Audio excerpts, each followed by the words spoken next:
the phenomenon of Trumpism and what he's pushing as a playbook, as a governing playbook, as an operating money, as you say, does exist abroad, isn't just an American phenomenon. It is in India, it is in Turkey, it is in Russia, it is in Hungary. It was Bolsonaro as well. It's the Bolsonaro, Brazil, to an extent, Milei in Argentina.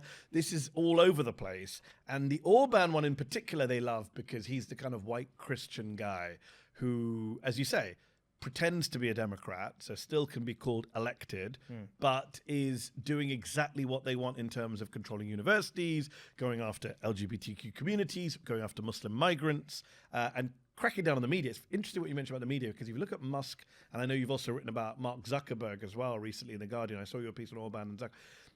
These people have not had the Trump FBI or secret police go into their buildings and say, hey, you better bow the knee to us. They've just done it, the anticipatory obedience. They've bowed the knee and they've sucked up to him. And of course, Musk is a donor and a member of the government essentially now. So that's his takeover of the media. It didn't require, not a shot fired, right? And it's what they did in India.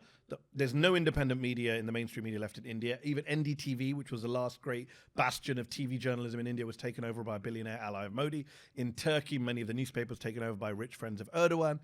In Hungary, all the billionaires took over. So yeah, the playbook is there. We'd be blind if we didn't. Well, yeah, because social media is where so many Americans get their news. 30% of Americans, Facebook alone. Most Republicans, yeah. Well, there we go, exactly. So, but I mean, you can see, with Mark Zuckerberg, it's quite interesting. You say that, but then in Donald Trump's recent book, he says that if Mark Zuckerberg intervenes again as he sees it politically in the election, then he will spend the rest of his life in jail. Now, if we were talking about Russia and it was a media mogul who'd been threatened in that way and then bowed the knee accordingly, we wouldn't hesitate in calling that out for what it is.